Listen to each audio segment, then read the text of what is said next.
የሚናገሩ ለእናንተ ይገባችኋል። ሁለት ጫፍና ጫፍ ያሉ ህዝቡን የሚሰውሩ የጦር ጀነራሎችን የሚሰውሩ የጦር ወታደሮችን የሚሰውሩ ሁለት የተለያየ ቋንቋ የሚያወሩ በባህል በቋንቋ በካልቸር በሃይማኖት በአይዲዮሎጂ የማይስማሙ ነገር ግን ለጥፋት አንድ ሆነው ተገምተው ኢትዮጵያ የምትባል ምድር ለማተራመስ ሲወጡ ጫፍና ጫፍ ያሉትን ሄድ እግዚአብሔር አምላክ መታለሁ ብሎኛል። ጉላታቸውን እግዚአብሔር መተዋለሁ ብሎኛል። የማመልከው ይሄ ስለ ኢትዮጵያ ነው የምናገረው። እግዚአብሔር አምላክ በሞት የሚያነሳቸውን አይቻለሁ። በሞት ነው ያልኩት። የሰራዊቱ ጌታ እግዚአብሔር በሞት የሚያነሳቸውን አሳይቶኛል። Ashama akkam jirtu kabajamoo hordoftoota keenya jaallatamoo nagaan keessan bakka jirtanitti haa baay'atu jecha YouTube chaanalii kanaan odeeffannoowwan wayitaawaa barsiisa sagalee waaqayyoo fi viidiyoowwan ergaa qaban isiniif dhiyeessina. Tarii chaanalii kanaaf haaraa yoo taatan subscribe godhaa. Viidiyoowwan haaraa yeroo yerootti akka argataniifis mallattoo bilbilaa yookaan beelii banaa godhaa isiniin jenna. Har'a namichi ani raajiidha ofiin jedhu kun haala siyaasa biyya kanaa fi waan ta'uuf deemu waaqayyo natti mul'iseera.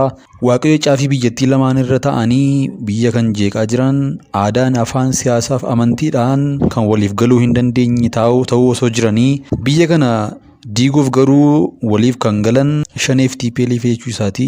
Waaqayyo nan diiga nan balleessaa hoogganoota isaanii keessaa illee lubbuun namoonni darban jiru jedhee karaa Facebook page isaa live galuudhaan dubbii kana dubbatee jira.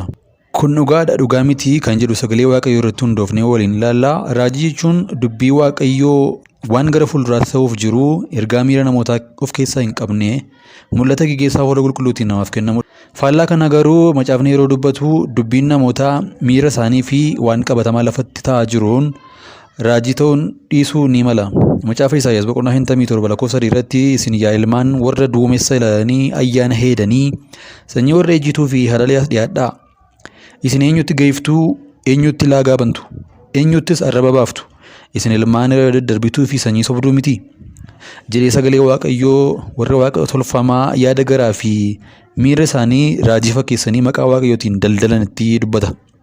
Egaa sagaleen waaqayyoo yeroo dubbatu michoota koo warra hafuuraan hin dubbannaa jedhan hunda hin amaninaa.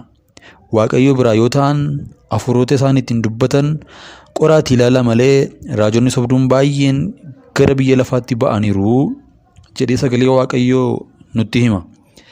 Egaa yaa obboloota koo raajii dubbatamu hundumaayyuu qorree ilaaluun akkanuuf malu waa'ee biyyaas waa'ee namoota dhuunfaas waan ta'uuf jirus isa namoonni duumessa ilaalanii haala ilaalanii dubbatan kana ilaallee akka jeeqamne wanti ta'uudhaaf jiru akka ta'u du'as ta'e jireenyi takka sagalee waaqayyoo keessaa baheennaan inuma ta'a. Namoonni warra waaqa tolfamaa yaada garaa isaanii keessaa baasanii raajii fakkeessanii maqaa waaqayyootiin dubbatan kun nama irratti ga'isu saba irratti ga'isu mootummaa irratti ga'isu. Sagalee waaqayyoo warra kanaanii isin eenyutti laagaa bantu jedha eenyutti arraba baaftu jedha. Namoonni kun daldaltootadha.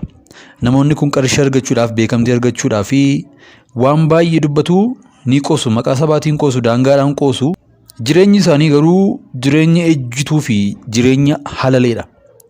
Warra akkasii kanaan waaqayyo kottaas dhiyaadhaa isin mul'adhaa jedha. Kanaafiyyuu obboloota koo warra akkasii irraatii of eeggadhaa.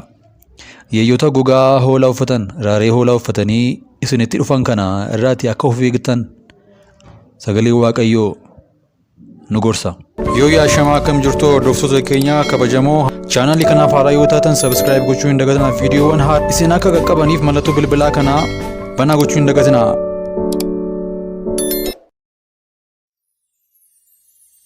Ifa keessan jiraadha ifa jireenyi koo